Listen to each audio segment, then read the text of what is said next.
بسم اللہ الرحمن الرحیم۔ السلام علیکم ورحمۃ اللہ۔ ہم اقرار کرتے ہیں کہ اللہ کے سوا کوئی عبادت کے لائق نہیں، اور کروڑوں درود و سلام نبی کریم علیہ الصلوۃ والسلام اور آپ کی آل پر جو سید الانبیاء اور خاتم النبیین ہے۔ اللہ رب العزت ہماری اولاد مال عزت و ایمان میں اضافہ فرمائے اور ہر قسم کی زمینی و آسمانی شر سے محفوظ رکھے۔ ناظرین، جب سے لوگوں نے ارطغرل غازی سیریل دیکھنا شروع کیا ہے تبھی سے سلطنت عثمانیہ، ارطغرل غازی، غازی عثمان اور جو بھی کردار اس پہ فلمائے گئے ان کے بارے میں کافی کچھ لکھا اور بیان کیا جا رہا ہے۔ اسی سیریل میں ارطغرل غازی کے روحانی پیشوا و مرشد کے طور پہ ایک شخص ابن العربی کو بھی دکھایا گیا۔ لوگ ان کے بارے میں بھی جاننے کی کوشش کر رہے ہیں کہ ابن العربی کون تھے، تاریخ میں ان کا ذکر کس طرح آیا، ان کا کہاں سے تعلق تھا، کیا علمی خدمات انجام دی، صوفیاء کرام میں ان کا کیا مقام و مرتبہ ہے، ان کی قسطنطنیہ کی فتح کے بارے میں جو انہوں نے بشارت دی اس بات میں کتنی سچائی ہے، وغیرہ وغیرہ۔ اس کے علاوہ انہوں نے قیامت کے بارے میں ایسی کون سی پیشن گوئیاں کی ہیں جو عصر حاضر میں پوری ہوتی نظر آ رہی ہیں۔ ناظرین، آج کی اس ویڈیو میں ہم انشاءاللہ شیخ الاکبر ابن العربی علیہ الرحمہ کے بارے میں سب باتیں جاننے کی کوشش کریں گے۔ ویڈیو بہت ہی معلوماتی اور تاریخی حقائق پر مبنی ہے، لہٰذا ویڈیو کو اسکپ کیے بغیر آخر تک ہمارے ساتھ رہے گا۔ انشاءاللہ آپ کی معلومات میں خاطر خواہ اضافہ ہوگا۔ تو آئیے ویڈیو کا آغاز کرتے ہیں۔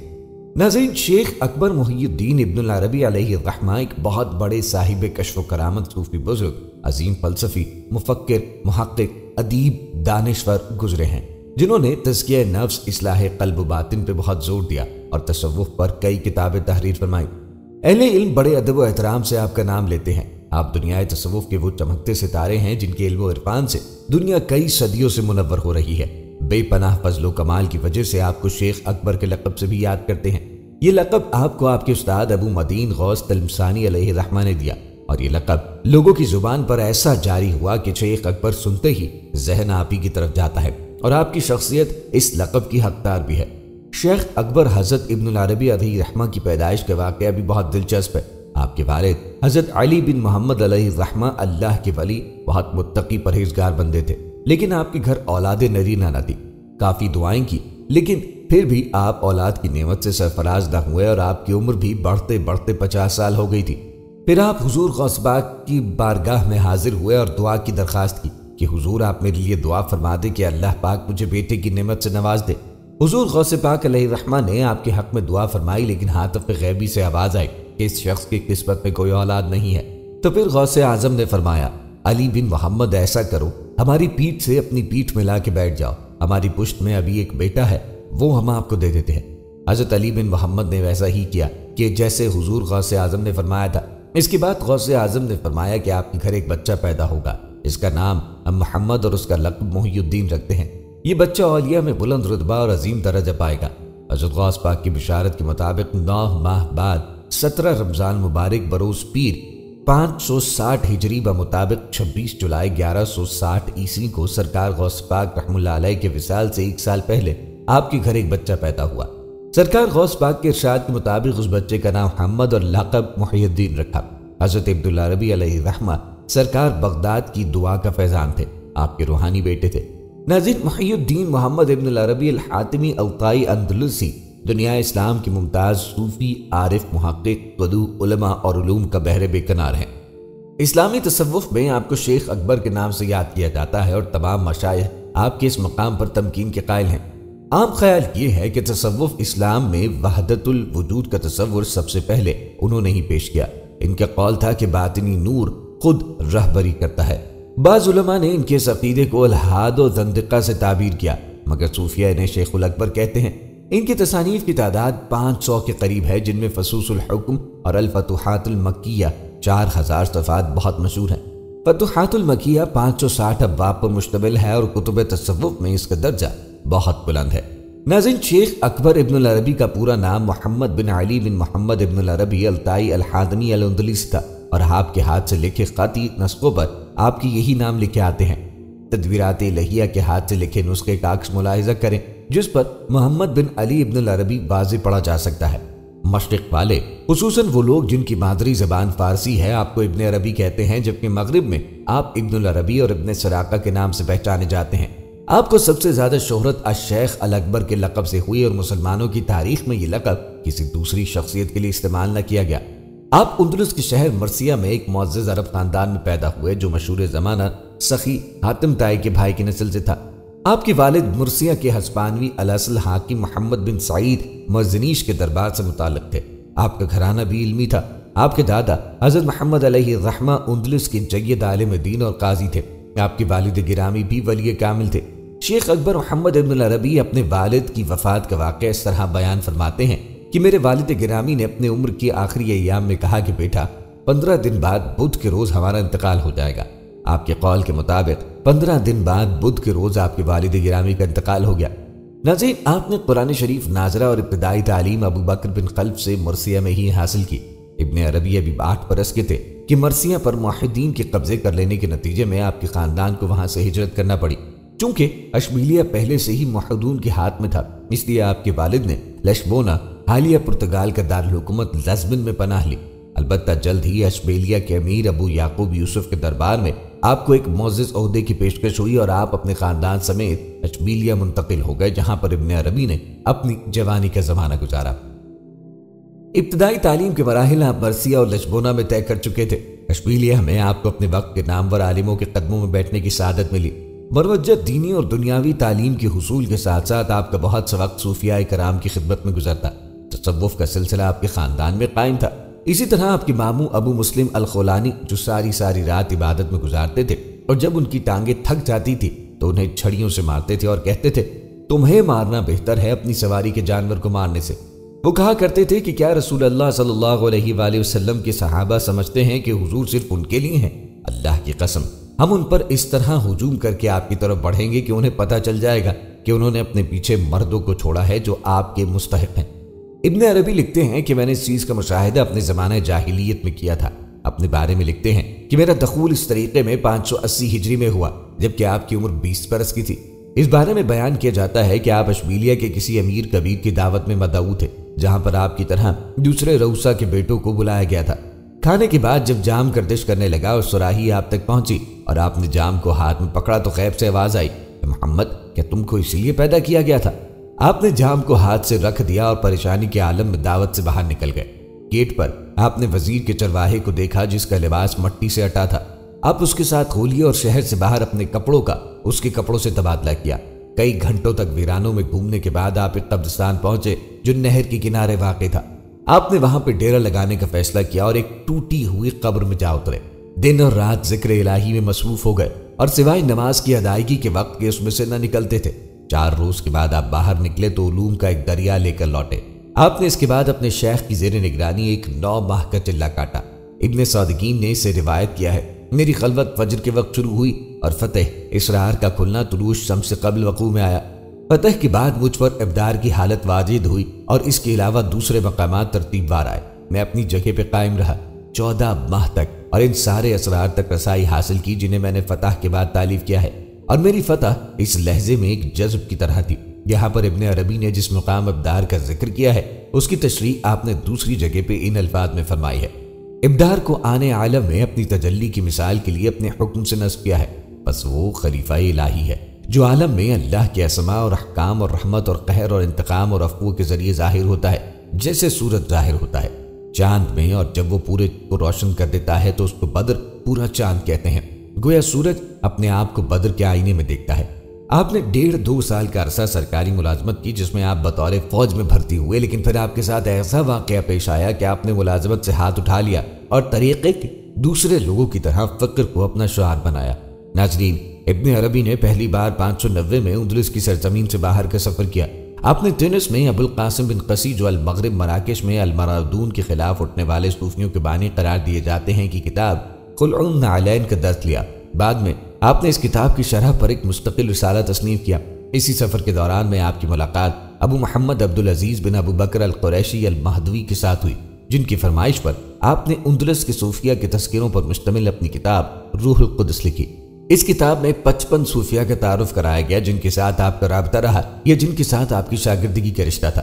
غالباً اسی سفر کے دوران میں آپ کو ابو محمد عبداللہ بن خمیس الکنانی کی خدمت میں حاضر ہونے کا شرف حاصل ہوا، جو پیشے کے اعتبار سے جراح سرجن تھے اور جن کا تذکرہ آپ نے اپنی کتاب روح القدس اور درع الفاخرہ میں کیا ہے۔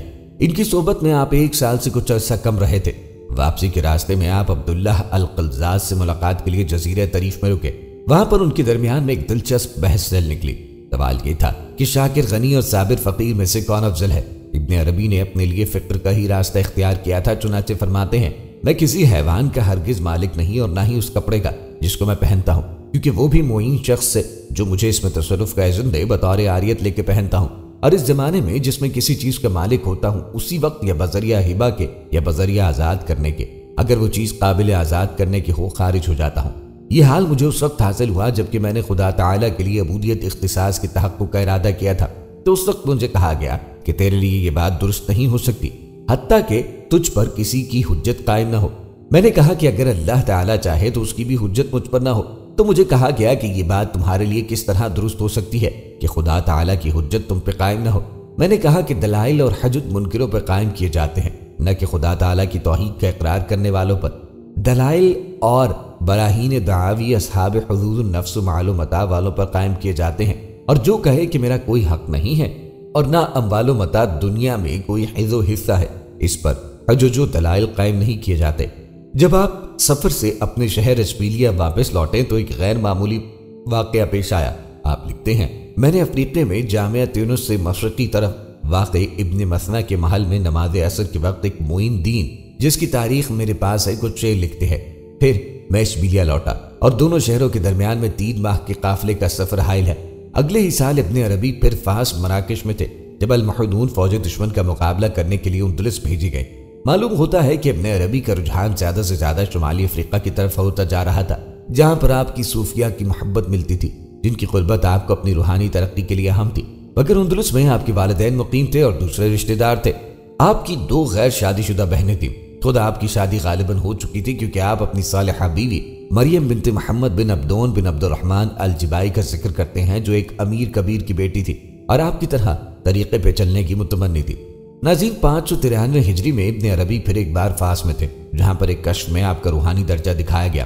آپ بیان کرتے ہیں کہ مسجد الازہر میں جو عین الجبل کے پہلو میں واقع ہے، آپ نے عصر کی نماز کے دوران میں ایک نور کو دیکھا جو ہر چیز کو منور کر رہا تھا جو آپ کے سامنے تھی۔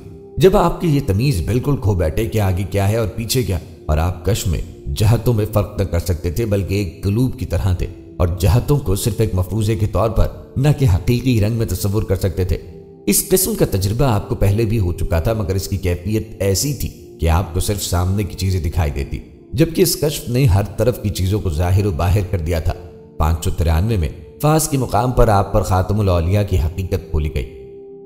معلوم ہوتا ہے کہ آپ کو جلد بعد وطن جانا پڑے، جس کا سبب شاید یہ ہو کہ آپ کے والد کی وفات کے بعد جو غالباً 591 ہجری کے لگ بھگ ہوئی تھی، آپ پہ گھر بار کی ذمہ داری آن پڑی تھی۔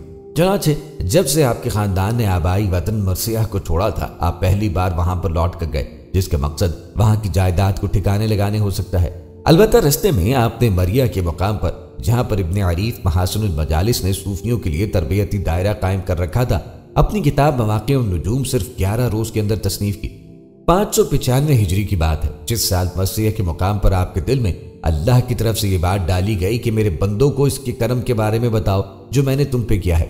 الدرۃ الفاخرہ میں شیخ صالح الادوی کی زبان حیات میں ابن عربی لکھتے ہیں کہ شیخ نے آپ سے آپ کی بہنوں کے بارے میں پوچھا جن کی ابھی شادی نہ ہوئی تھی۔ آپ نے بتایا کہ بڑی کی منگنی امیر ابو العلا بن غادون کے ساتھ ہو چکی ہے، مگر شیخ نے کہا کہ امیر اور ابن عربی کے والد دونوں اس شادی سے پہلے وفات پا جائیں گے اور ماں اور دونوں بہنوں کی کفالت ان کے کندھوں پہ آن پڑے گی۔ چنانچہ یہی ہوا، اور ہر طرف سے ابن عربی پہ زور ڈالنے جانے لگا کہ وہ ریاست کی ملازمت اختیار کرے، بلکہ خود امیر المومنین کی طرف سے آپ کو یہی پیغام ملا جس کے لانے والے قاضی القضاء یعقوب ابو القاسم بن تقی تھے، مگر آپ نے انکار کیا۔ آپ کو امیر المومنین کی خدمت میں حاضر ہونے کو کہا گیا۔ امیر نے آپ کی بہنوں کے بارے میں پوچھا اور مناسب رشتہ تلاش کر کے خود ان کی شادی کرنے کی پیشکش کی، مگر ابن عربی نے کہا کہ وہ یہ کام اپنے طور پہ کرنا چاہتے ہیں۔ امیر نے کہا کہ وہ اس سلسلے میں اپنے آپ کو ذمہ دار سمجھتے ہیں۔ غالباً اسی طرح وہ اپنے عربی کے والد کی خدمات کا صلہ دینا چاہتے تھے۔ جب ابن عربی نے بات کو ماننے سے انکار کیا تو امیر المومنین نے انہیں سوچ کر جواب دینے کو کہا اور اپنے دربان کو ہدایت کی کہ جب ان کی طرف سے جواب آئے تو خواہ وہ دن ہو یا رات اس کی اطلاع فوراً کی جائے۔ ابن عربی وہاں سے رخصت ہو کے گھر لوٹے تو امیر کا ایلچی امیر کا پیغام لے کے پہنچ گیا، جس میں امیر نے اپنی پیشکش کو دہرایا تھا۔ آپ نے ایلچی کا شکریہ ادا کیا اور اسی روز اپنے خاندان سمیت فاس کے لیے روانہ ہو گئے۔ دونوں بہنوں کی شادی آپ نے وہاں پہ کر دی اور اس طرف سے فارغ ہو کر اپنی دینہ خواہش مکے کی زیارت کے بارے میں سوچنے لگے۔ آپ کی والدہ کا غالباً انہی دنوں انتقال ہوا، کیونکہ آپ لکھتے ہیں کہ انہوں نے بیوگی کے 7 سال دیکھے۔ آپ کا ارادہ اسا سے مشرق کی طرف کوچ کر جانے کا تھا، مگر ماں اور بہنوں کی ذمہ داری کے سبب اس کو ملتوی کرتے رہے۔ مغرب آپ جیسے عبقری انسان کے لیے بہت محدود تھا، اور آپ کو نظر آ رہا تھا کہ جب تک آپ کی پذیرائی مشرق میں نہ ہوگی اس وقت تک آپ کا مشن دنیا اسلام کے اندر نہ پھیل سکے گا۔ 597 کے ماہ رمضان میں ابن عربی اپنے ساتھی محمد الحزار کی معیت میں بجایا میں داخل ہوئے۔ اسی سال آپ کے شیخ ابو النجا المعروف ابن مدین نے، جو شہر کے باسی تھے، وفات پائی۔ بجایا سے آپ 598 کو تیونس پہنچے، جہاں پر آپ اپنے دوست ابو محمد عبدالعزیز بن ابو بکر القریشی المہدوی کے ہاں ٹھہرے۔ وہاں پر آپ نے 8 سال پہلے اپنے قیام کے دوران میں دوست کی فرمائش پر اپنی کتاب روح القدس رقم کی تھی۔ اس دفعہ بھی آپ نے وہاں پر ایک کتاب انشاء الدوائی لکھنا شروع کی، جو آگے سفر پر روانہ ہو جانے کے سبب مکمل کی جا سکی۔ اس کی تکمیل بعد میں مکے میں ہوئی۔ تیونس سے آپ اپنے ساتھی محمد الحزار سمیت مصر پہنچے، جو وہاں پر وفات پا گئے۔ آپ کی منزل مکہ تھی، جہاں پر آپ القدس یروشلم سے ہوتے ہوئے وارد ہوئے۔ مکہ آپ کے نزدیک عالم الغیب اور عالم الشہود کا مقام اتصال ہے، اور یہیں پر آپ نے اپنی کتاب فتوحات مکیہ کی تصنیف کی بنیاد 599 میں رکھی، جس کی تکمیل 627 میں جا کے ہوئی۔ بلکہ خیال کیا جاتا ہے کہ اس کے بعد بھی 635 تک اس میں اضافہ کیا جاتا رہا، جب ابن عربی نے اس کی دوسری نوشت اپنے ہاتھ سے تیار کی۔ یہاں پر یہ امر ملحوظ رہے کہ لفظ فتح کے عربی زبان میں کئی معنی ہیں۔ اردو میں عام طور سے اس لفظ سے جیت مراد لیا جاتا ہے، جبکہ عربی میں فتح کے معنی کھولنے اور راز افشا کرنے کے بھی ہیں۔ فتوحات مکیہ، جس کا پورا عنوان فتوحات مکیہ فی معرفت الاسرار المالکیہ والملکیہ ہے، سے مراد مکے کو فتح کرنا نہیں، بلکہ مکے کے سربستہ رازوں پر سے پردہ اٹھانا ہے اور اس کے روحانی خزائن تک رسائی حاصل کرنا ہے۔ اس کا تذکرہ اپنی کتاب روح القدس میں علیحدہ طور پہ بھی کیا۔ ابن الوہاب الشعرانی نے فتوحات مکیہ کا خلاصہ لواقع النوار القدسیہ المنقع میں الفتوحات مکیہ میں کیا۔ پھر اس خلاصے کو خلاصہ بعنوان الکبریت الاحمر من علوم الشیخ الاکبر پیش کیا۔ مکے میں ابن عربی کا پہلا قیام 2 برس کا تھا، جس کے دوران میں وہاں کے علمی اور مذہبی حلقوں میں آپ کی وجہ سے غیر معمولی ہلچل پیدا ہوئی۔ آپ کی تصانیفی سرگرمیوں کا اندازہ اس بات سے کیا جا سکتا ہے کہ آپ نے اس دوران میں اپنی کتاب روح القدس کے مسودے کو مکمل کرنے کے ساتھ ساتھ 3 دوسری کتب مشکات الانوار، حلیت الابدال اور تاج الرسائل تحریر کی۔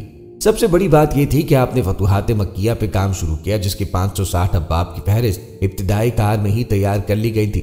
مصنف کو اندازہ تھا کہ یہ کام ایک پوری عمر کا متقاضی تھا، چنانچہ کہا جاتا ہے کہ آپ کے لکھنے کی رفتار فی روز 3 جز تھی، جس میں آپ سفری حزن میں کبھی ناغہ نہ کرتے۔ آپ نے اپنی مصنفات کی تعداد 251 دی ہے، جبکہ عثمان یحییٰ کی بیبلوگرافی میں آپ کی 846 کتب کے عنوان درج کیے گئے۔ ناظرین، آپ بلند پایا شاعر بھی تھے۔ مکے میں آپ کی شاعری اپنے نقطہ عروج پہ پہنچی، جہاں پر آپ کا دوستانہ تعلق ابو شجاع ظاہر بن رستم بن ابو رجاء الاصفہانی اور ان کے خاندان کے ساتھ تھا، جس کی نوخیز لڑکی نظام عین الشمس کے بارے میں خیال کیا جاتا ہے کہ وہ آپ کی شاعری کی روح بنی۔ خود آپ نے اپنے دیوان ترجمان الاشواق میں نظام کا ذکر تعریفی رنگ میں کیا، مگر بعد میں جب آپ پر مخالفوں نے عاشقانہ شاعری کا الزام لگایا تو آپ نے اس کو رد کرنے کے لیے اس دیوان کی شرح ذخائر الاعلاق لکھی، جس میں ثابت کیا کہ آپ کے اشعار تصوف کے مروجہ طریق سے ذرہ بھر ہٹ کر نہیں۔ ابن عربی 601 میں مکے سے روانہ ہو کر بغداد، موصل اور دوسرے شہروں سے ہوتے ہوئے 603 میں قاہرہ پہنچے، جہاں پر آپ پر ارتداد کا الزام لگایا گیا، مگر ایوبی حاکم الملک العادل نے آپ کی جان بچائی۔ 604 میں آپ پھر مکے میں وارد ہوئے اور 1 سال تک وہاں پہ قیام کیا۔ اس کے بعد آپ ایشیا کوچک چلے گئے، جہاں سے 607 میں قونیہ پہنچے۔ یہاں پر سلطان کیکاؤس نے آپ کا ولولے کے ساتھ استقبال کیا اور آپ کی رہائش کے لیے ایک مکان بنوایا، جسے آپ نے بعد میں ایک بھکاری کو دے دیا۔ قونیہ میں آپ کی آمد مشرقی تصوف میں ایک انقلاب کا پیش خیمہ بنی، جس کا وسیلہ آپ کے شاگرد اور سوتیلے بیٹے صدر الدین قونوی بنے، جن کی ماں سے آپ کی شادی ہوئی۔ صدر الدین قونوی، جو آگے چل کر تصوف کے علائم میں شمار ہوئے، مولانا جلال الدین رومی کے قریبی دوستوں میں سے تھے۔ آپ نے ابن عربی کی کتاب فصوص الحکم پہ شرح لکھی، جو آج تک حرف آخر سمجھی جاتی ہے۔ وہاں سے بغداد تشریف لائے۔ وہاں پر، یا جیسے دوسری روایات میں آتا ہے، مکے میں آپ کی ملاقات شیخ شہاب الدین عمر بن محمد السہروردی سے ہوئی۔ دونوں دیر تک بغیر کچھ کہے ایک دوسرے کے آمنے سامنے بیٹھے رہے، پھر جدا ہو گئے۔ جب بعد میں شیخ محی الدین شہاب سے پوچھا گیا کہ آپ نے شیخ کو کیسا پایا، تو انہوں نے کہا کہ میں نے انہیں ایک سمندر کی طرح پایا جس کا کوئی کنارہ نہیں۔ ابن عربی کی رائے شیخ شہاب الدین کے بارے میں یہ تھی، میں نے انہیں ایک عبد صالح پایا۔ اگلے برسوں میں ابن عربی نے متعدد سفر کیے۔ 612 میں آپ مکے میں تھے۔ اس دوران میں آپ کے تعلقات صلاح الدین ایوبی کے بیٹے الملک الظاہر کے ساتھ، جو حلب کا حاکم تھا، دوستانہ تھے۔ ایک واقعے سے جس میں آپ اسے ایک شخص کی سزائے موت کو معاف کرنے کی سفارش کرتے ہیں پتہ چلتا ہے کہ وہ آپ کی کس قدر عزت کرتا تھا، جس کے اثرات مرتب ہوئے۔ آپ کے متصوفانہ ناظرین آپ کے تصوف پر دور تشریحات اور متدابرات پر معاصرین نے بہت کچھ لکھا اور متاخرین نے بھی آپ کے خیالات پر بھی تنقید ہوتی رہی اور فتوی کفر تک لگائے گئے۔ ابراہیم بن عبداللہ قادری بغدادی اپنی کتاب مناقب ابن عربی میں 3 گروہوں کا ذکر کرتے ہیں کہ ایک حمایتی گروہ تھا جن میں فخر الدین رازی، عز الدین بن عبدالسلام، شہاب الدین سہروردی، سعد الدین حموی، کمال الدین سملکانی، ابن عساکر، ابن نجار، ابن دبیسی، ابو یحییٰ زکریا بن محمد محمود انسی، جبکہ دوسرا گروہ غیر جانبدار جن میں عماد الدین ابو کثیر، شیخ عبداللہ اسد یافعی، شیخ محی الدین، ابو الحسن خزرجی وغیرہ۔ تیسرے گروہ میں جو مخالف تھا اس میں ابن تیمیہ، ذہبی، تقی الدین سبکی، ابو حیان اندلسی، ابن خلدون وغیرہ شامل ہیں۔ ناظرین، شیخ اکبر ابن عربی علیہ رحمہ نے قرطبہ، تیونس، عراق، مصر، حجاز، فلسطین، ایران اور شام کے کئی سفر تعلیم و تعلیم اور تبلیغ کتاب و سنت کے سلسلے میں فرمائے، جہاں جاتے اپنے کردار، عمل، باز و نصیحت سے تاریک دلوں کو روشن فرماتے، بہکے ہوئے لوگوں کو صراط مستقیم پہ گامزن کرتے۔ آپ کے صوفیانہ لب و لہجے کی وجہ سے لوگ آپ کی مجلس میں بیٹھتے اور آپ کی باتیں سننے کے لیے بے قرار تھے۔ باز و نصیحت، درس و تدریس کے ساتھ آپ نے اپنی تصنیفات کے ذریعے بھی دین متین کی خدمات انجام دی۔ آپ کی تصنیفات کی تعداد سینکڑوں میں ہے۔ آپ کی تصنیفات کی اہم خاصیت ہے کہ آپ کی کتابوں میں دوسری کتابوں کے حوالے کم ملتے ہیں، زیادہ تر مواد آپ کا ہی ہے۔ حضرت عبد الرحمن جامی علیہ الرحمہ نے اپنی تصنیفات کی تعداد 500 لکھی ہے۔ امام عبد الوہاب شعرانی علیہ الرحمہ نے آپ کی تصنیفات کی تعداد 700 سے زائد لکھی ہے۔ آپ کی تصنیفات میں 2 کتابوں کو بہت شہرت حاصل ہوئی، فتوحات مکیہ اور فصوص الحکم۔ فتوحات مکیہ کے بارے میں خود شیخ اکبر محی الدین ابن العربی لکھتے ہیں، فتوحات مکیہ جیسی کتاب نہ ماضی میں لکھی گئی اور نہ ہی مستقبل میں لکھی جائے گی۔ فتوحات مکیہ تصوف پر ایک انسائکلوپیڈیا کی حیثیت رکھتی ہے۔ فتوحات مکیہ تصوف پر سب سے زیادہ اثر انداز کتاب ہے۔ کئی نامور علماء کرام نے اس کی شروحات لکھی۔ آپ نے اس کی ابتدا 599 میں مکہ شریف میں کی اور 30 سال بعد 629 میں دمشق میں اسے مکمل فرمایا۔ شیخ اکبر ابن العربی علیہ الرحمہ کی تعریف کردہ کتاب فصوص الحکم تصوف اسلام پر مبنی بہت اہم ترین کتاب ہے۔ اس کتاب کے مقدمے میں شیخ خود لکھتے ہیں کہ مجھے خواب میں نبی پاک علیہ السلام کی زیارت ہوئی۔ آپ صلی اللہ علیہ وآلہ وسلم کی دست مبارک میں کتاب تھی۔ آپ نے فرمایا، یہ لو اور اس کتاب کو لوگوں تک پہنچاؤ تاکہ وہ اس سے نفع اٹھائیں۔ تو آپ نے بہت محنت لگن سے اس کتاب کو لکھا۔ اس کتاب کے 27 ابواب میں پیغمبران خدا پر ظاہر کی گئی الہامی حکمتوں کی حالت پر بحث کی گئی۔ اس کتاب پر 100 سے زائد شروحات لکھی جا چکی ہیں۔ کہا جاتا ہے کہ آپ کے لکھنے کی رفتار فی روز 3 جز تھی۔ سفر یا حجر میں بھی تصنیف و تعریف کا کام جاری رہتا۔ بسم اللہ الرحمن الرحیم ابن عربی عربی نظم پر یکساں دسترس رکھتے تھے۔ جو بات نثر میں بھی لکھنا محال ہو اس کو نظم میں بے تکلف بیان کرتے۔ شعر کہنے کا ملکہ فطری تھا اور اکثر و بیشتر فی البدیع اشعار کہتے تھے۔ عربی کی لغت اور محاورے پر ان کو غیر معمولی قدرت حاصل تھی۔ آپ کے 5 شعری مجموعے دیوان بھی ہیں۔ مشہور عرب مورخ ابن ذہبی لکھتے ہیں کہ ابن عربی کی جسارت، قدرت اور ذہانت کا کوئی جواب نہ تھا۔ وہ جب حمد و ثنا میں مشغول ہوتے تو ایسا معلوم ہوتا جیسے ان کو اپنا بھی ہوش نہیں۔ عشق الہی میں سرشار تھے۔ ان میں کئی اچھی صفات موجود تھیں۔ ان کی روحانی تجلیوں اور کیفیات کا کوئی ٹھکانہ نہ تھا۔ فکر کی گہرائی کا اندازہ لگانا مشکل تھا۔ انہیں بچپن سے ہی سچے خواب نظر آتے۔ شیخ اکبر نہ صرف سچے خواب دیکھتے بلکہ خوابوں کی حقیقت اور افادیت کے بھی قائل تھے۔ ان کا قول ہے کہ انسان جیسا ہوتا ہے ویسے ہی اس کو خواب آتے ہیں۔ اگر کوئی خواب میں بھی حاضر دماغ رہنا سیکھ لے تو اس میں بے پناہ قوت پیدا ہو جاتی ہے۔ خوابوں کے ضمن میں ان کے کئی واقعات ملتے ہیں۔ شیخ خود لکھتے ہیں کہ ایک دفعہ میں سخت بیمار ہوا، زندگی کی امید نہ رہی۔ لوگ میری شدید بے ہوشی دیکھ کر گریہ زاری کرنے لگے۔ انہیں محسوس ہوا کہ میں دار فانی سے رخصت ہو چکا ہوں۔ میں نے اسی حالت میں خواب دیکھا کہ کچھ وحشتناک چہرے والے میرے قریب آ کے مجھے اذیت دینا چاہ رہے ہیں۔ قریب ہی ایک حسین و جمیل عطر بیس شخص مجھے ان کی نرغے سے بچا رہا ہے۔ بالآخر اس کے آگے وحشتناک چہرے والے ماند پڑے اور مغلوب ہو گئے۔ ہوش میں آنے کے بعد میں نے دیکھا کہ والد گرامی سرہانے بیٹھے سوگوار آنکھوں اور اشکبار پلکوں کے ساتھ سورہ یاسین کی تلاوت کر رہے ہیں۔ میں نے خواب میں جو کچھ دیکھا تھا سب عرض کیا۔ بعد میں معلوم ہوا کہ میری صحت و عافیت والد کی دعاؤں اور سورہ یاسین کی برکت کا نتیجہ ہے۔ ابن عربی کی زوجہ مریم بنت محمد بن عبدون اندلس کے ایک امیر کی بیٹی تھی۔ وہ ایک متقی خاتون تھی۔ انہوں نے روحانیت کے کئی مدارج ابن عربی کی ہمراہی میں طے کیے۔ انہوں نے خواب میں ایک شخص کو دیکھا جسے انہوں نے کبھی زندگی میں نہ دیکھا تھا۔ اس شخص نے پوچھا کہ کیا آپ الطریق تصوف پر چلنے کے خواہش مند ہیں؟ آپ نے کہا، اللہ کی قسم میں ایسا کرنا چاہتی ہوں مگر نہیں جانتی کہ اسے کیسے اختیار کروں۔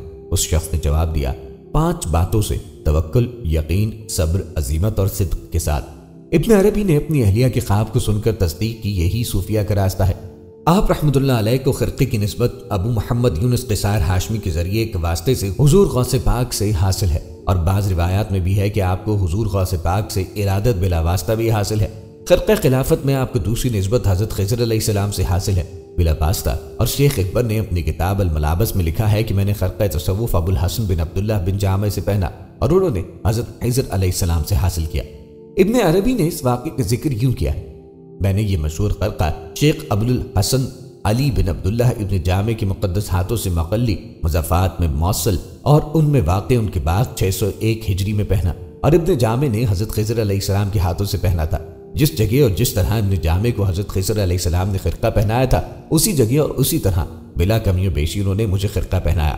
آپ رحمۃ اللہ علیہ نے اپنی روحانی تربیت میں حضرت خضر علیہ السلام کا کثرت سے ذکر کیا اور ان سے ہونے والی کئی ملاقات کا حوال بھی لکھا ہے۔ آپ رحمۃ اللہ علیہ کا روحانی سلسلہ کئی اور طریقوں سے بھی نقل کیا گیا۔ سلطنت عثمانیہ کی سلاطین آپ کی بہت عزت کیا کرتے تھے اور کہتے تھے کہ قسطنطنیہ کی فتح شیخ اکبر ابن عربی علیہ الرحمہ کی دعاؤں کا نتیجہ ہے، اور اس فتح کے بارے میں آپ علیہ الرحمہ نے پہلے ہی بتایا تھا کہ قسطنطنیہ اس طرح فتح ہوگا۔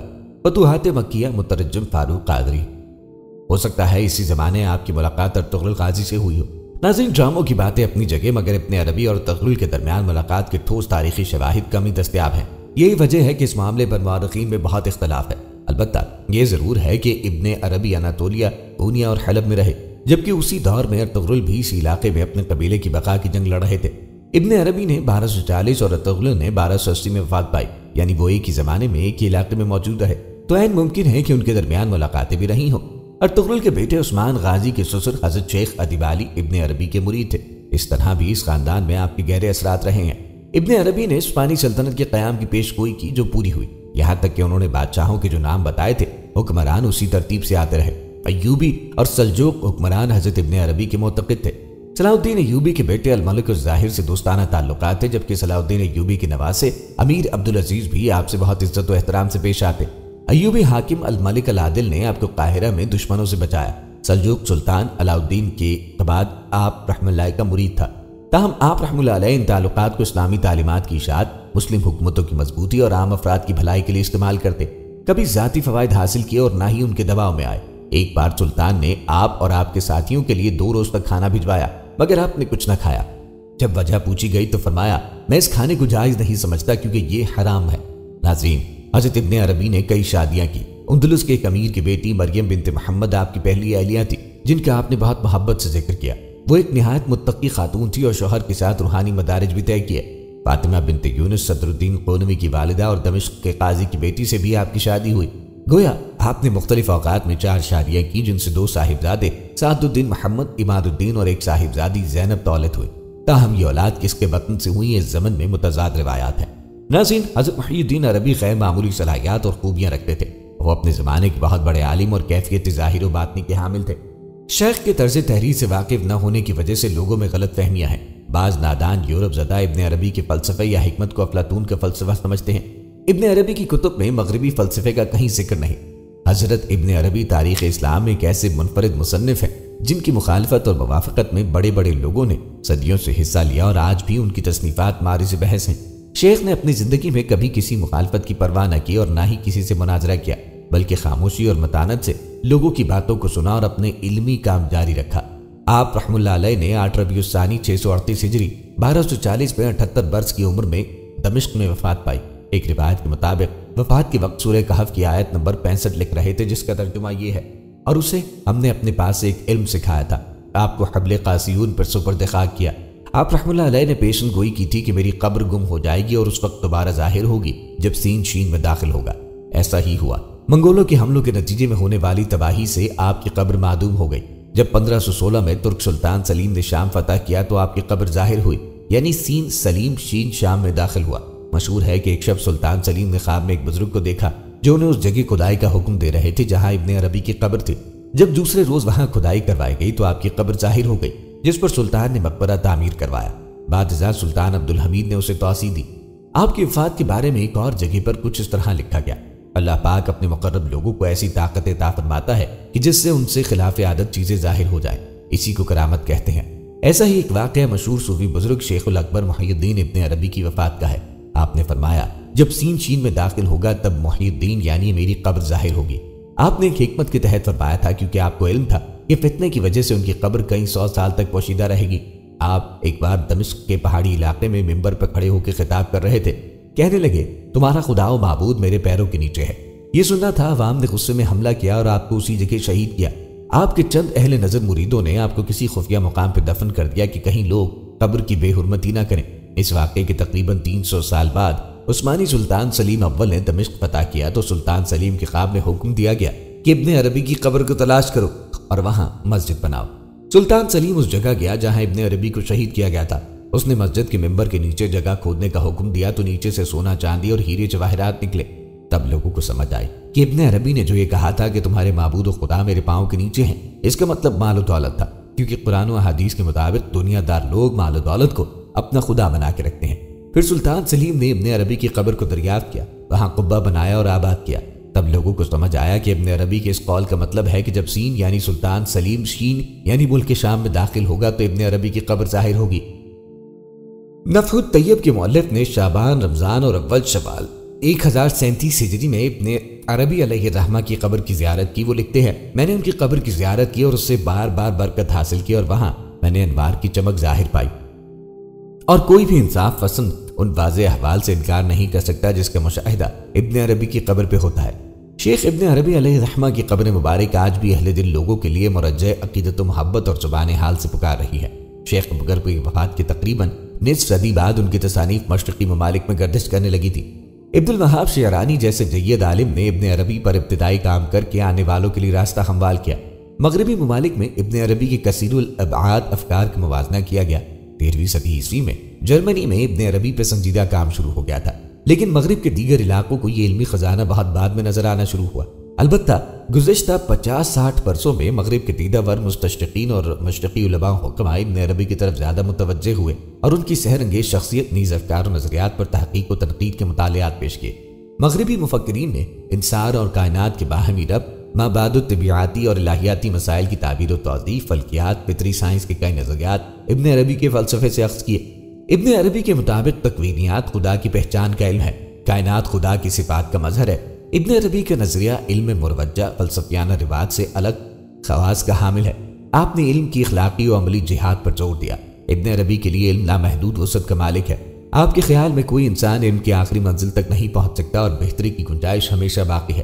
ابن عربی کا قول ہے کہ انسان علم کا حصول بنیادی طور پر 2 طریقوں سے کرتا ہے، ایک اپنے وجدان سے اور دوسرا حواس خمسہ یا غور و فکر سے۔ ابن عربی اسلامی فکر کا عظیم سرمایہ ہے۔ ان کی علمی وراثت کی حفاظت اور تصنیفی قدر و قیمت کا تعین کرنے کے لیے انفرادی اور اجتماعی سطح پر بہت کچھ کرنے کی ضرورت ہے۔ ابن عربی علیہ الرحمہ کے فکر و فلسفے نے صرف ایک دور، علاقے یا خاص مذہب و ملت کو نہیں بلکہ ہر دور، زمانے اور بلا تخصیص تمام مفکرین عالم کو متاثر کیا۔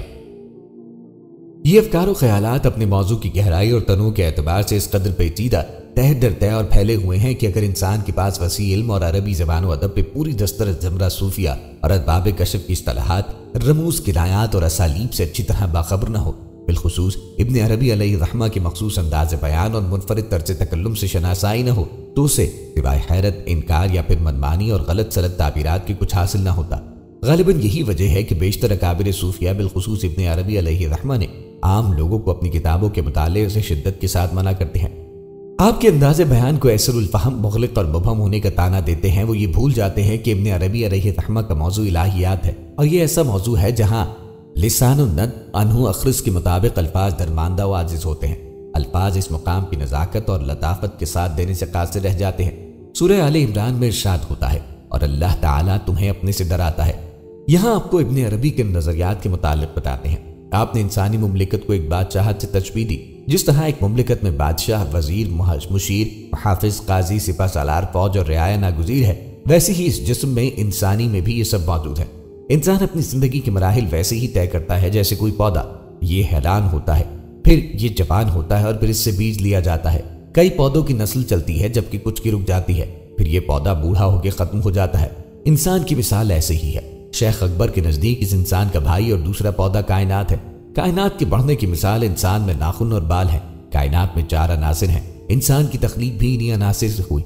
کائنات میں درندے اور وحشی جانور ہیں، انسان میں بھی قہر، غضب، کمینگی اور حسد ہے۔ جیسے کائنات میں نیک روحیں اور فرشتے ہیں، ویسے ہی انسان میں اعمال صالحہ ہیں۔ زمین میں موجود پہاڑوں کی مثال انسان میں ہڈیاں ہیں، زمین میں بہتے دریاؤں کی مثال اس کی رگوں میں گردش خون ہے۔ جیسے کائنات میں سورج ایک روشن چراغ ہے، ویسے ہی جسم میں ایک روح روشنی ہے۔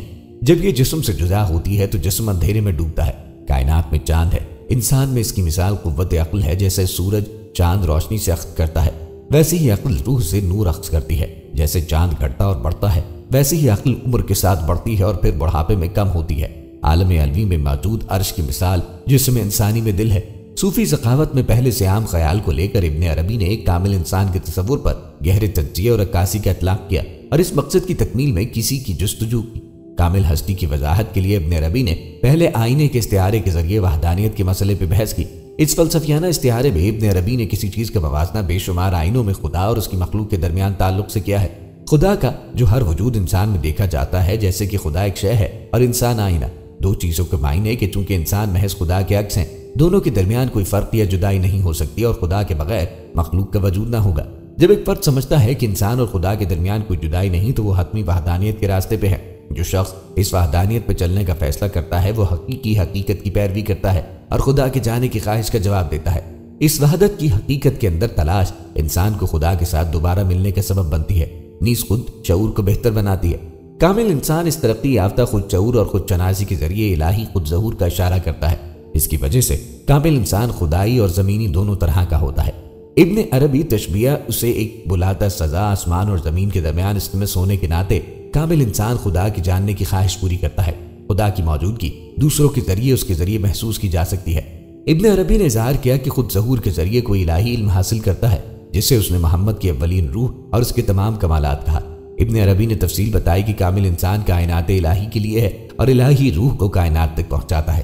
ابن عربی نے لوگوں پہ غور کرتے وقت کم از کم 22 مختلف تفصیل اور مختلف پہلوؤں کا استعمال کرتے ہوئے کامل انسان کے تصور کی وضاحت کی۔ اس نے لوگوں یا یونیورسل مین پر غور کیا، انفرادی انسان اور الہی جوہر کے درمیان ثالثی کے طور پر اتفاق کیا۔ ابن عربی کا خیال تھا کہ محمد صلی اللہ علیہ وآلہ وسلم بنیادی کامل انسان ہیں جو خدا کے اخلاق کی مثال دیتے ہیں۔ ابن عربی نے وجود میں آنے والی پہلی ہستی کو محمد صلی اللہ علیہ وآلہ وسلم قرار دیا ہے۔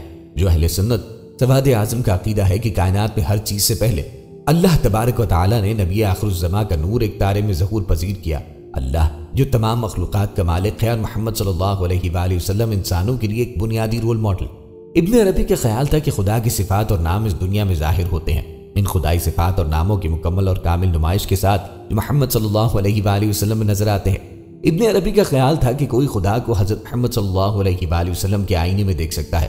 ان کا عقیدہ تھا کہ حضرت محمد صلی اللہ علیہ وآلہ وسلم خدا کا بہترین ثبوت ہیں اور آقا کریم علیہ السلام کو جاننے سے خدا کو بخوبی جانا جا سکتا ہے۔ ابن عربی کٹر سنی تھے۔ وفات کے وقت ابن عربی کی تعلیمات پوری اسلامی دنیا میں تیزی سے پھیلی۔ ان کی تحریریں صرف مسلم اشرافیہ تک محدود نہ تھی بلکہ صوفی احکامات کی وسیع پیمانے پر رسائی کے ذریعے معاشرے کے دوسرے درجوں میں ان کا راستہ بنا۔ ابن عربی کا کام بھی فارسی، ترکی اور اردو میں کاموں کے ذریعے مقبول ہوا۔ بہت سے مشہور شعراء کو صوفی احکامات کی تربیت دی گئی اور وہ عربی تصورات سے متاثر تھے۔ ان کی کتابوں میں پوری دنیا کی زبانوں میں تراجم ہوئے جن میں سے ایک دنیا مستفید ہوئی۔ ابن عربی نے ایک سے زیادہ مواقع پہ خود اقرار کیا ہے کہ انہوں نے اسلامی فقہ کے کسی ایک اسکول کی بھی آنکھ بند کر کے پیروی نہ کی۔ وہ ظاہری یا لٹرلسٹ اسکول کی کتابوں کو کاپی کرنے اور محفوظ کرنے کے ذمہ دار تھے، جس پر شدید بحث ہے کہ ابن عربی نے اس اسکول کی پیروی کی۔ اگناس گولڈز زہر نے کہا کہ ابن عربی نے در حقیقت اسلامی فقہ کے ظاہری یا حنبلی مکتب سے تعلق رکھا۔ حمزہ ڈیجون کا دعویٰ ہے کہ داس چودکی، ویزک، برل، وینکل اور الغورب نے غلطی سے ابن عربی کو غیر مذہبیت سے منسوب کیا۔ ابن حزم کے موجودہ نسخے پر ابن عربی نے نقل کیا ہے۔ ابن عربی اس کام کا تعارف پیش کرتا ہے جہاں وہ اپنے خواب کو بیان کرتے ہوئے لکھتے ہیں: میں نے اپنے آپ کو سیول کے قریب شراف گاؤں میں دیکھا۔ وہاں میں نے ایک میدان دیکھا جس پر بلندی بلند ہوئی۔ اس بلندی پہ نبی کھڑے ہوئے اور ایک آدمی جسے میں نہیں جانتا اس کے قریب آیا۔ انہوں نے ایک دوسرے کو اس قدر پرجوش طریقے سے گلے لگایا کہ وہ ایک دوسرے کے ساتھ جڑتے اور ایک شخص بن جاتے ہیں۔ بڑی چمک انہوں نے لوگوں کی نظروں سے چھپایا۔ میں جاننا چاہوں گا۔ میں نے سوچا یہ عجیب آدمی کون ہے؟ پھر میں نے کسی کو کہتے سنا یہ روایت پسند علی ابن حزم ہے۔ میں نے پہلے کبھی ابن حزم کا نام نہ سنا تھا۔ میرے ایک شیخ جس سے میں نے سوال کیا ہے مجھے بتایا کہ یہ شخص حدیث کی سائنس کے میدان میں ایک اتھارٹی ہے۔ حضرت محی الدین ابن عربی غیر معمولی صلاحیتیں اور خوبیاں رکھتے تھے۔ وہ اپنے زمانے کے بہت بڑے عالم اور کیفیت ظاہر و باطنی کے حامل تھے۔ شیخ کے طرز تحریر سے واقف نہ ہونے کی وجہ سے لوگوں میں غلط فہمیاں ہیں۔ بعض نادان یورپ زدہ ابن عربی کی فلسفے حکمت کو افلاطون کا فلسفہ سمجھتے ہیں، مگر ان کی سمجھ میں نہیں آتا کہ تمام کتب جنید البغدادی، بایزید بستامی سہیل تشتری اور بزرگان اسلام کے اقوال آیات قرآن مجید اور احادیث شریف کے حوالوں کے ساتھ لکھی گئی۔ ابن عربی کی کتب میں مغربی فلسفے کا کہیں ذکر نہیں۔ حضرت ابن عربی تاریخ اسلام میں ایک ایسے منفرد مصنف ہیں جن کی مخالفت اور موافقت میں بڑے لوگوں نے صدیوں سے حصہ لیا اور آج بھی ان کی تصنیفات معرض بحث ہیں۔ شیخ نے اپنی زندگی میں کبھی کسی کی مخالفت کی پرواہ نہ کی اور نہ ہی کسی سے مناظرہ کیا، بلکہ خاموشی اور متانت سے لوگوں کی باتوں کو سنا اور اپنا علمی کام جاری رکھا۔ آپ نے علم کی اخلاقی و عملی جہاد پر زور دیا۔ ابن عربی کے لیے علم لامحدود وسعت کا مالک ہے۔ آپ کے خیال میں کوئی انسان علم کی آخری منزل تک نہیں پہنچ سکتا اور بہتری کی گنجائش ہمیشہ باقی رہتی ہے۔ ابن عربی کا قول ہے کہ انسان علم کا حصول بنیادی طور پر دو طریقوں سے کرتا ہے، ایک اپنے وجدان سے اور دوسرا حواس خمسہ یا غور و فکر سے۔ بلا شبہ ابن عربی اسلامی فکر کا عظیم سرمایہ ہے۔ ان کی علمی وراثت کی حفاظت اور تصنیفی قدر و قیمت کا تعین کرنے کے لیے انفرادی اور اجتماعی سطح پر بہت کچھ کرنے کی ضرورت ہے۔ ناظرین، یہاں ابن عربی کی وہ پیشن گوئیاں بھی آپ کو بتاتے چلیں جو انہوں نے قیامت کے حوالے سے کی۔ احادیث میں قیامت کی بہت سی نشانیاں بیان ہیں۔ یہ وہ نشانیاں ہیں جو اللہ کے رسول نے اپنی امت کو بتائیں۔ قیامت کے حوالے سے بعض پیشن گوئیاں اہل علم نے بھی کی، جن میں سب سے زیادہ شہرت ابن عربی اور نعمت شاہ ولی نے پائی۔ یہاں ہم ابن عربی کی پیشن گوئیوں کا تذکرہ کر رہے ہیں جو اس طرح سے ہیں: اگر تم مشرقی ہو تو تمہارا مغربی حصہ اچھا ہے، اگر تم مغربی ہو تو مشرقی سمت اچھی، تم فاتح ہو تو زمین اور مفتوحوں سے حالت بدتر ہے، اور محکوم ہو تو حاکم قابل رشک و حوس پنا ہے۔ تم اس کا مطلب نہیں سمجھتے؟ قرب قیامت میں ایسے دن آئیں گے کہ مشرق والے مغرب کی تعریف کریں گے اور اس کی خوبیوں پر فریختہ ہوں گے، اور مغرب والے مشرق کے محاسن بیان کریں گے۔ دولت مند مفلسوں کو بہتر سمجھیں گے اور مفلس دولت مندوں کو حسرت سے دیکھیں گے۔ غرض ایک دوسرے کو حسرت کی آگ میں دیکھ کے جلیں گے۔ لوگ اپنے اندر کی خوشیوں اور خوبیوں کو بھول جائیں گے۔ اس دور میں خوشی شراب کے عوض خریدی جائے گی۔ انسان کو قدر اطمینان و سکون صرف نیند کی نیم بے ہوشی میں میسر آ سکے گا۔ غم غلط کرنے کے لیے شراب نوشی کی کثرت آج کے زمانے میں عام ہو چکی ہے۔ اسی طرح اکثر لوگ نیند کی گولیوں کے بغیر سو ہی نہیں پاتے۔ یہ گولیاں ایک طرح کی نیم بے ہوشی ہی طاری کرتی ہیں۔ اس زمانے میں عورتیں مردوں کے مراتب عقل و ہنر سے بڑھ جائیں گی اور مردوں کی مردانگی فقط رسمی رہ جائے گی۔ چاندی اور سونے کی قدر گھٹ جائے گی اور لوہے کی قدر بڑھ جائے گی۔ چاندی اور سونے کی ہم شکل دھاتیں نکل آئیں گی اور ان کی اشیاء گھر گھر رواج پائیں گی۔ آج کے زمانے میں اگرچہ سونا مہنگا ہے لیکن اس کی وہ قدر نہیں جو آج سے پہلے تھی۔ مثال کے طور پر پہلے خواتین صرف سونے اور چاندی کے زیورات پہنتی تھی، لیکن آج آرٹیفیشل جیوری نے سونے کی قدر میں کمی کی۔ آخرت کے راستے سے بے پرواہی ہوگی اور شہروں کے راستے بہت خوبصورت بنائے جائیں گے۔ آج جو دور چل رہا ہے اس پر پیشن گوئی بالکل فٹ بیٹھتی ہے۔ آج انسان آخرت سے غافل ہو کر اسی دنیا کو سجانے سنوارنے میں لگا ہے۔ حکومتیں بھی معاشی ترقی پہ زور دیتی ہیں لیکن اخلاقی پستی پر سرکاری توجہ پر کوئی نہیں دی جاتی۔ بازاروں میں بیٹھ کر کھانا فخر سمجھا جائے گا۔ تم کھانے کے لیے بھی لوہے کے ہاتھ بناؤ گے۔ تمہارے دسترخوان سینے کے پاس چنے جائیں گے۔ ان میں سے پیشن گوئیاں عصر حاضر میں پوری ہوتی نظر آ رہی ہیں۔ ناظرین، جہاں شیخ ابن عربی کو شیخ اکبر جیسے القابات سے نوازا گیا، وہیں انہیں کافر، زندیق اور مرتد جیسے الزامات کا بھی سامنا کرنا پڑا۔ کئی صدیاں گزرنے کے باوجود ان کے حامی اور مخالفین میں یہ تفریق موجود ہے۔ یہ واحد صوفی ہیں جن کی تعلیمات اور نظریات سب سے زیادہ زیر بحث رہے اور آج تک سلسلہ جاری ہے۔ انہوں نے اپنے نظریات کتب کی صورت میں پیش کیے جن میں قرآن و سنت اور اکابر صوفیہ کے اقوال کو بھی بنیاد بنایا، مگر زیادہ تر نظریات ذاتی مکاشفات، الہامات اور روحانی کیفیات پر ہی مبنی ہیں۔ پھر یہ کہ انہوں نے جو دیکھا یا محسوس کیا اسے بلا کا مکاشف بیان بھی کیا۔ نیز ان کا اسلوب خاصا فلسفیانہ اور دقیق اصطلاحات پر مشتمل ہے، تو ان تمام چیزوں نے مل کر ان کے نظریات عام افراد کے لیے اجنبی بنا دیے جو ان کی عقل و فہم سے ماورا تھے، اسی لیے عام افراد ان کے خلاف ہوئے۔ دوسری طرف انہوں نے ذات و صفات، باری تعالی، عرش و کرسی، ملائکہ، انبیاء کرام، مقام نبوت، مدارج ولایت، جنت، دوزخ، تخلیق کائنات سمیت بہت سے عنوانات پر ایسے خیال پیش کیے جو علماء کے نزدیک متنازع ہیں۔ ابن عربی نے لوگوں پہ غور کرتے وقت کم از کم 22 مختلف تفصیل اور مختلف پہلوؤں کا استعمال کرتے ہوئے کامل انسان کے تصور کی وضاحت کی۔ اس نے لوگوں یا یونیورسل مین پر غور کیا، انفرادی انسان اور الہی جوہر کے درمیان ثالثی کے طور پر اتفاق کیا۔ ابن عربی کا خیال تھا کہ محمد صلی اللہ علیہ وآلہ وسلم بنیادی کامل انسان ہے جو خدا کے اخلاق کی مثال دیتے ہیں۔ ابن عربی نے وجود میں آنے والی پہلی ہستی کو محمد صلی اللہ علیہ وآلہ وسلم قرار دیا ہے۔ جو اہل سنت سواد اعظم کا عقیدہ ہے کہ کائنات میں ہر چیز سے پہلے اللہ تبارک و تعالی نے نبی آخر الزماں کا نور ایک تارے میں ظہور پذیر کیا۔ اللہ جو تمام مخلوقات کا مالک ہے اور محمد صلی اللہ علیہ وآلہ وسلم انسانوں کے لیے ایک بنیادی رول ماڈل۔ ابن عربی کا خیال تھا کہ خدا کی صفات اور نام اس دنیا میں ظاہر ہوتے ہیں۔ ان خدائی صفات اور ناموں کی مکمل اور کامل نمائش کے ساتھ جو محمد صلی اللہ علیہ وآلہ وسلم میں نظر آتے ہیں۔ ابن عربی کا خیال تھا کہ کوئی خدا کو حضرت محمد صلی اللہ علیہ وآلہ وسلم کے آئینے میں دیکھ سکتا ہے۔ ان کا عقیدہ تھا کہ حضرت محمد صلی اللہ علیہ وآلہ وسلم خدا کا بہترین ثبوت ہیں اور آقا کریم علیہ الصلوۃ والسلام کو جاننے سے خدا کو بخوبی جانا جا سکتا ہے۔ ابن عربی کٹر سنی تھے۔ وفات کے وقت ابن عربی کی تعلیمات پوری اسلامی دنیا میں تیزی سے پھیلیں۔ ان کی تحریریں صرف مسلم اشرافیہ تک محدود نہ تھی بلکہ صوفی احکامات کی وسیع پیمانے پر رسائی کے ذریعے معاشرے کے دوسرے درجوں میں ان کا راستہ بنا۔ ابن عربی کا کام بھی فارسی، ترکی اور اردو میں کاموں کے ذریعے مقبول ہوا۔ بہت سے مشہور شعراء کو صوفی احکامات کی تربیت دی گئی اور وہ عربی تصورات سے متاثر تھے۔ ان کی کتابوں میں پوری دنیا کی زبانوں میں تراجم ہوئے جن میں سے ایک دنیا مستفید ہوئی۔ ابن عربی نے ایک سے زیادہ مواقع پہ خود اقرار کیا ہے کہ انہوں نے اسلامی فقہ کے کسی ایک اسکول کی بھی آنکھ بند کر کے پیروی نہ کی۔ وہ ظاہری یا لٹرلسٹ اسکول کی کتابوں کو کاپی کرنے اور محفوظ کرنے کے ذمہ دار تھے، جس پر شدید بحث ہے کہ ابن عربی نے اس اسکول کی پیروی کی۔ نفح الطیب کے مؤلف نے شعبان، رمضان اور اول شوال 1037 ہجری میں ابن عربی علیہ الرحمہ کی قبر کی زیارت کی۔ وہ لکھتے ہیں، میں نے ان کی قبر کی زیارت کی اور اس سے بار بار برکت حاصل کی اور وہاں میں نے انوار کی چمک ظاہر پائی، اور کوئی بھی انصاف پسند ان واضح احوال سے انکار نہیں کر سکتا جس کا مشاہدہ ابن عربی کی قبر پہ ہوتا ہے۔ شیخ ابن عربی علیہ الرحمہ کی قبر مبارک آج بھی اہل دل لوگوں کے لیے مرجع عقیدت و محبت اور زبان حال سے پکار رہی ہے۔ شیخ ابن کی وفات کے تقریباً نصف صدی بعد ان کی تصانیف مشرقی ممالک میں گردش کرنے لگی تھی۔ عبد الوہاب شعرانی جیسے جید عالم نے ابن عربی پر ابتدائی کام کر کے آنے والوں کے لیے راستہ ہموار کیا۔ مغربی ممالک میں ابن عربی کے کثیر الابعاد افکار کا موازنہ کیا گیا۔ 13ویں صدی عیسوی میں جرمنی میں ابن عربی پر سنجیدہ کام شروع ہو گیا تھا، لیکن مغرب کے دیگر علاقوں کو یہ علمی خزانہ بہت بعد میں نظر آنا شروع ہوا۔ البتہ گزشتہ 50-60 برسوں میں مغرب کے دیدہ ور مستشرقین اور مشرقی علماء حکماء ابن عربی کی طرف زیادہ متوجہ ہوئے اور ان کی سحر انگیز شخصیت نیز افکار و نظریات پر تحقیق و تنقید کے مطالعات پیش کیے۔ مغربی مفکرین نے انسان اور کائنات کے باہمی ربط، مابعد الطبیعاتی اور الہیاتی مسائل کی تعبیر و توضیح، فلکیات، فطری سائنس کے کئی نظریات ابن عربی کے فلسفے سے اخذ کیے۔ ابن عربی کے مطابق تکوینیات خدا کی پہچان کا علم ہے، کائنات خدا کی صفات کا مظہر ہے۔ ابن عربی کا نظریہ علم مروجہ فلسفیانہ روایت سے الگ خواص کا حامل ہے۔ آپ نے علم کی اخلاقی و عملی جہاد پر زور دیا۔ ابن عربی کے لیے علم لامحدود وسعت کا مالک ہے۔ آپ کے خیال میں کوئی انسان علم کی آخری منزل تک نہیں پہنچ سکتا اور بہتری کی گنجائش ہمیشہ باقی ہے۔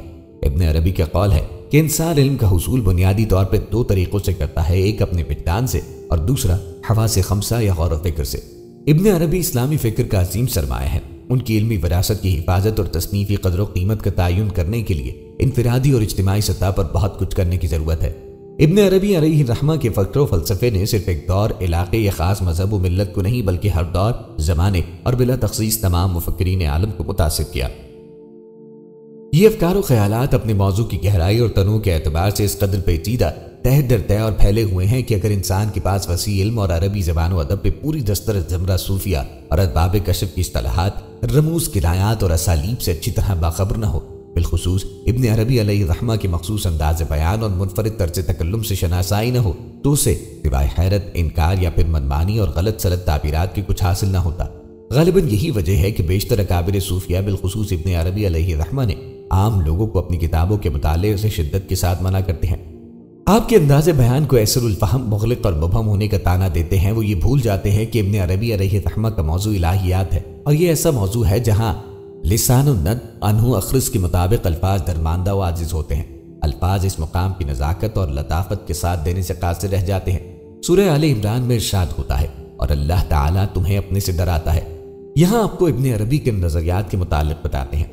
آپ نے انسانی مملکت کو ایک بادشاہت سے تشبیہ دی۔ جس طرح ایک مملکت میں بادشاہ، وزیر، مشیر، محافظ، قاضی، سپہ سالار، فوج اور رعایا ناگزیر ہے، ویسے ہی اس جسم میں، انسانی میں بھی یہ سب موجود ہے۔ انسان اپنی زندگی کے مراحل ویسے ہی طے کرتا ہے جیسے کوئی پودا۔ یہ حیران ہوتا ہے، پھر یہ جوان ہوتا ہے اور پھر اس سے بیج لیا جاتا ہے۔ کئی پودوں کی نسل چلتی ہے جبکہ کچھ کی رک جاتی ہے، پھر یہ پودا بوڑھا ہو کے ختم ہو جاتا ہے۔ انسان کی مثال ایسے ہی ہے۔ ابن عربی پہلے شخص ہیں جنہوں نے باقاعدہ طور پر وحدت الوجود کا نظریہ پیش کیا، گو کہ ان کے حامیوں نے جواب میں تفصیلی کتب لکھی جن میں ان کے نظریات کا اسلامی تعلیمات کی روشنی میں بھرپور دفاع کیا، مگر اس کے باوجود اعتراضات برقرار ہیں۔ ایک اہم مسئلہ یہ بھی رہا کہ جاہل صوفیہ نے شرعی پابندیوں سے فرار کے لیے ابن عربی کے نظریات کو ڈھال بنایا، جس کے سبب بہت سے لوگ روحانی کمالات تو کیا حاصل کرتے، اپنی راہ ہی کھوٹی کر بیٹھے۔ اس منظر میں احتیاط پسند صوفیہ نے ابن عربی کے معاملے پر سکوت کی تلقین کی، یعنی وہ انہیں اکابر صوفیہ میں تو شمار کرتے ہیں مگر عوام کو ان کی کتب کے مطالعے سے گریز کا مشورہ دیتے ہیں، کیونکہ تصوف کی مخصوص اتحاد سے گہری واقفیت کے بغیر ابن عربی کو نہیں سمجھا جا سکتا۔ اس حوالے سے حضرت مجدد الفسانی کی رائے گویا فیصلہ کن حیثیت کی حامل ہے کہ وہ ایک طرف تو ابن عربی کو کبار صوفیہ میں شمار کرتے ہیں اور دوسری طرف لکھتے ہیں ہمیں فتوحات مدینہ یعنی سنت نبوی صلی اللہ علیہ وآلہ وسلم نے فتوحات مکیہ یعنی ابن عربی کی کتاب سے اور نصوص شریعت نے فصوص ابن عربی کی کتاب سے بے نیاز کیا۔ ناظرین، یہ تھی ہماری آج کی ویڈیو۔ امید ہے کہ آپ کو ہماری آج کی ویڈیو پسند آئی ہوگی۔ اگر آپ کو ہماری ویڈیو پسند آئی تو آپ سے گزارش ہے کہ ہمارے چینل کو ضرور سبسکرائب کریں اور ساتھ ہی لگے بیل کے بٹن کو بھی پریس کریں۔ سبسکرائب کے ساتھ ساتھ ویڈیو کو لائک کریں اور اپنی قیمتی رائے کا اظہار کمنٹس میں ضرور کریں۔ کمنٹس میں آپ اپنے سوالات ہم تک پہنچا سکتے ہیں۔ اللہ آپ کو اپنے حفظ و امان میں رکھے، آمین۔